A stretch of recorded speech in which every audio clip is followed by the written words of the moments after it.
Our first speaker is amazing. She does empower women to learn the ropes and build wealth. So all the women in here, shout out to her. Let's lock in. Men, we gotta step it up. We gotta step it up.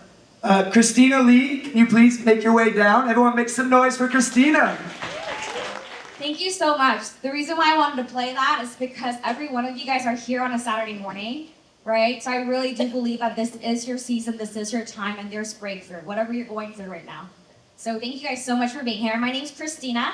I'm super excited for this amazing event, and I love how Kenny started it off with really envisioning our future selves, really envisioning that higher version of ourselves, because I think that's so powerful. I will be speaking about asset protection today. Okay, so asset protection, just a show of hands, who in here are investors? Okay, investors, who in here are business owners? Okay, so we have a good number of business owners and investors in here. Awesome. And I will be actually talking a lot about the structures of when we talk about asset protection. Asset protection, just a show of hands, who in here are investors? Okay. Investors, who in here are business owners? Okay, so we have a good number of business owners and investors in here. Awesome. And I will be actually talking a lot about the structures of when we talk about asset protection, okay? It is a lot of information, and I know there's going to be a ton that's going to be shared with you today. So I will try to keep it as high level as possible so that it's not too overwhelming. So when you take a look at this, I like to call this the financial foundation, like pyramid. I know it's a little bit blurry, okay? But as you can see, the very base is protection, okay? When you're building something, you want to make sure you have a very strong foundation, right? So that's where protection, I also call it defensive planning. That would be the very, very base. After that, then we add layers to it. Okay, we add layers. I like to call that offensive planning and aggressive planning, and then we also talk about legacy. Okay, so today I will talk a little bit more about the protection side and also the legacy side. I'm sure a lot of the speakers today will talk about the middle section, which is the aggressive planning, right? But for the foundation side, I wanted to start the day off with that. The things that I'll be talking about today, first one is foundation protection. Okay, that will be your basic insurance coverages. Second is on entity structuring, okay? That is on your LLCs, okay? Then we have our holding company, and then we have setting up a trust. I do know that a lot with social media nowadays, there's a lot where people are talking about, different things that has to do with each one of these layers. They each serve different purposes. So I did want to go a little bit more in depth on what purpose they serve. And especially if you are an investor, I would say pay attention. Even a business owner, right? Because you do have assets and you do have wealth that you're building. So we want to make sure you're properly structuring everything and you're properly making sure that you're building wealth and you're protecting yourself while you're doing it.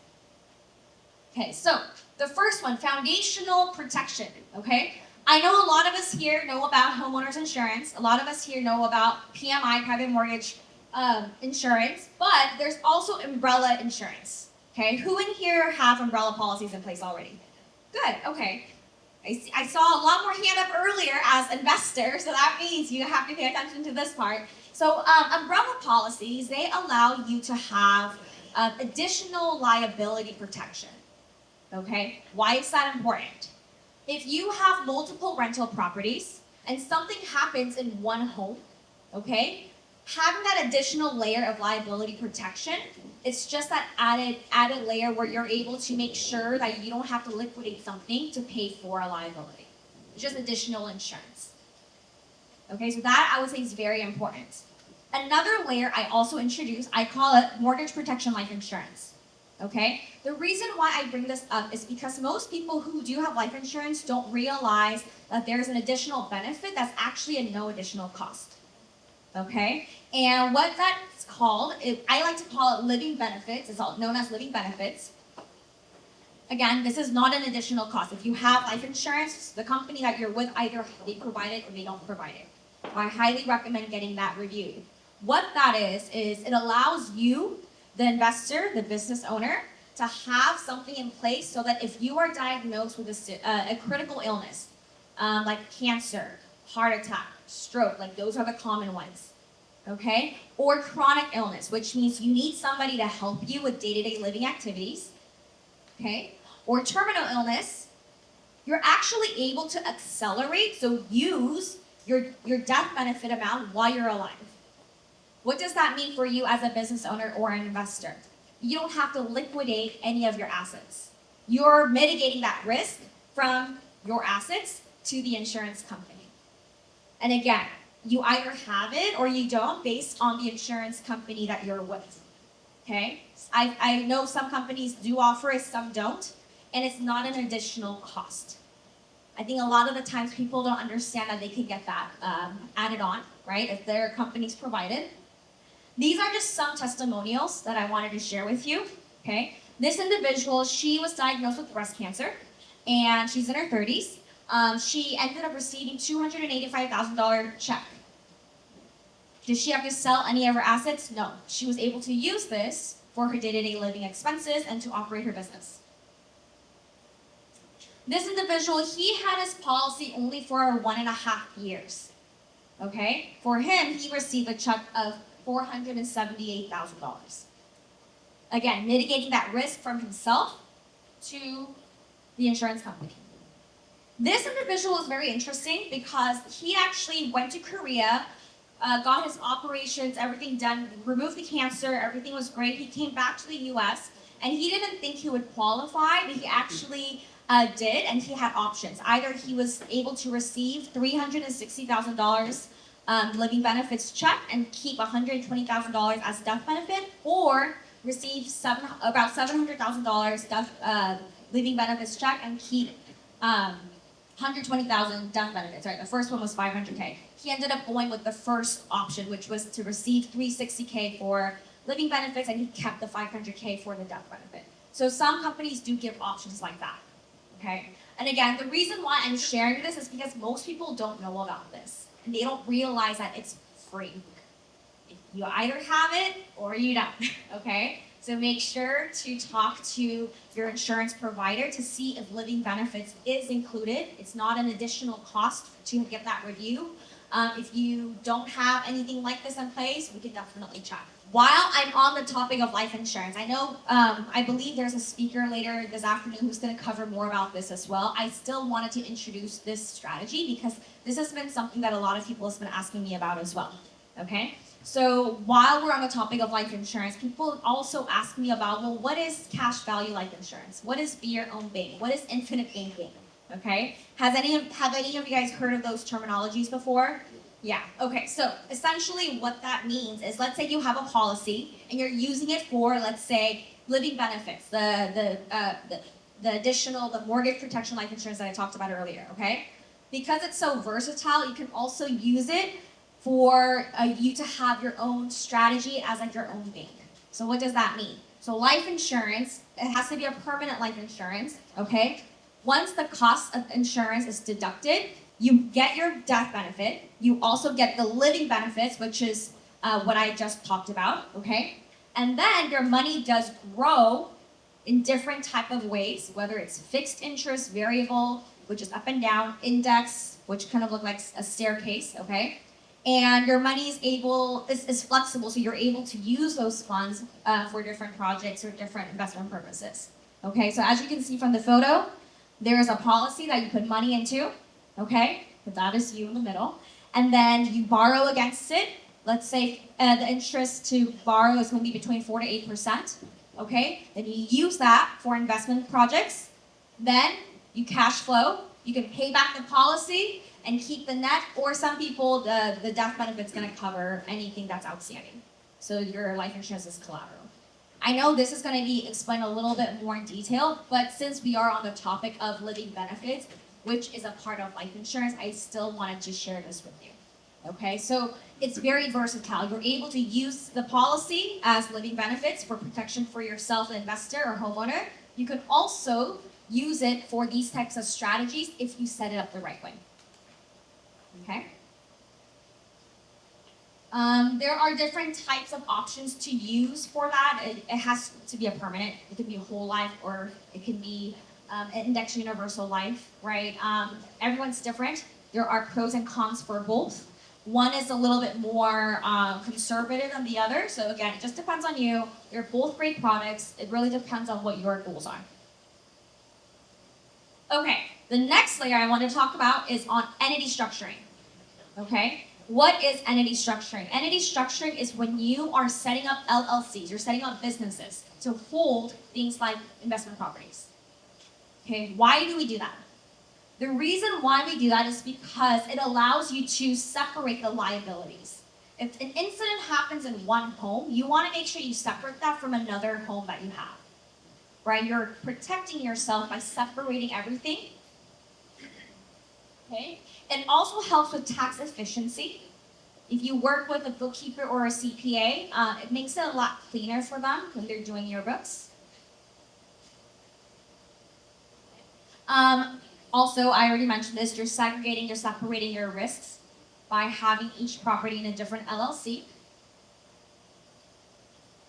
And it also gives you more flexibility. So if let's say you're working with different partners for different investment properties, right? You want to make sure you have that flexibility. Maybe with these set of properties, it's with one partner, maybe with another group for another set of properties, right? You want to make sure you have everything set up in a little bit more clean way. So if there are any changes that happen, right, it's a lot easier to navigate through all that.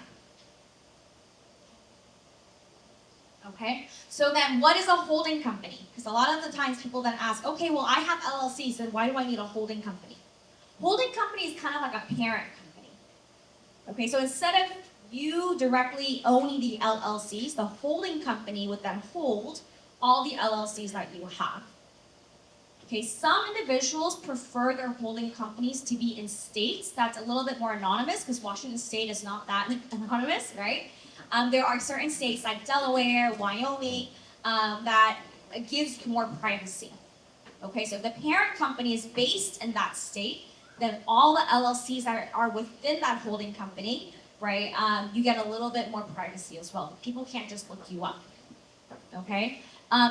One thing to note, if you do want to set up an LLC, like a holding company in a different state, like Wyoming, for example, you do need to have an agency where there's an address and phone number if you don't already have an existing address in that state.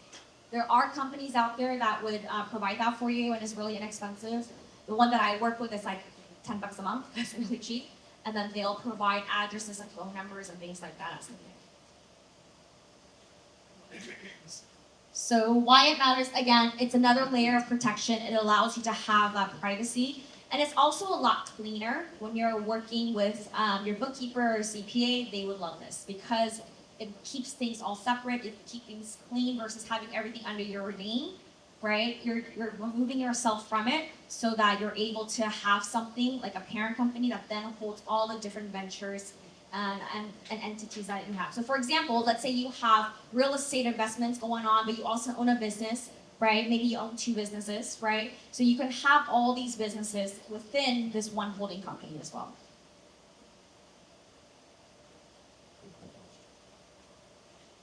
Okay, so then we go into our estate plan, or people like to say trusts, right? A trust is just a component within an estate plan. Okay, so what is an estate plan?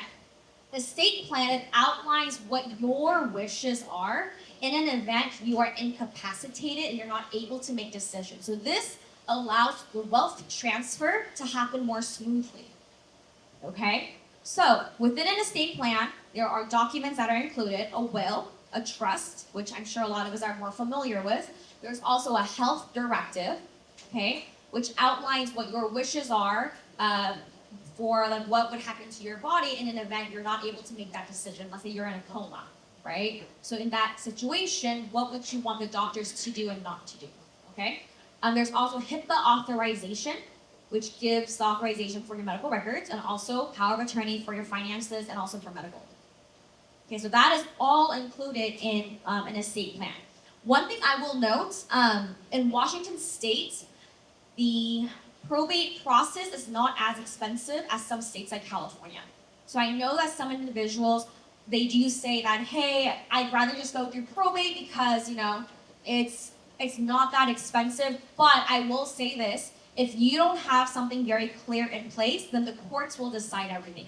They will decide who is the guardians for your children, who gets what, and it does make the whole process a little bit more muddy. So having a clear plan, it's always easier when you're trying to transfer wealth. Okay. This is a quick example. I'm not going to go through too detailed, but pretty much this family's in California. The client, his sister, mom, and dad passed away all within about a year and a half frame. He didn't have an estate plan for any one of them.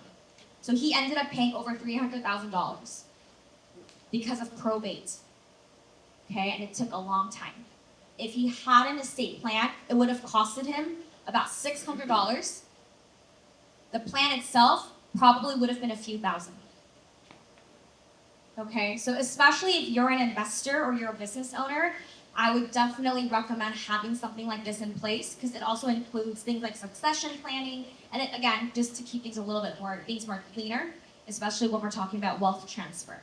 Last thing that I want to cover is if you have properties and businesses in Washington State, because we're all in Washington, our estate tax is actually higher.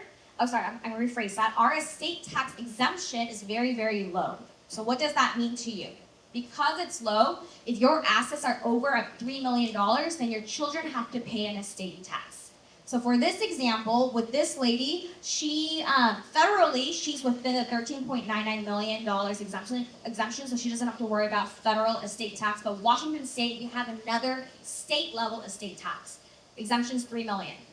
Okay, so without an estate plan, without strategies with an attorney, she would have owed around $700 to $8,000 in taxes. Now, working with an attorney, right? And for her, she has a business, she has life insurance, and she has properties, right? Which is pretty common, I would say, for a lot of investors in Washington State. When she worked with the attorney, we were able to strategize so that she owes $0 in taxes. Okay, so again, we're not saying one is good, one is bad. It's just, it depends on your situation. Okay, I do have this last image for you as I wrap up. Feel free to take a picture if you want. So again, this just lays out the proper protection setup. So you want to make sure each home you own or each businesses or entities that you operate, okay, you have the proper protection in place, whether it's mortgage protection, life insurance, umbrella policies, different types of policies, okay? After that, then you want to put that into an LLC to separate the liability from one to the next.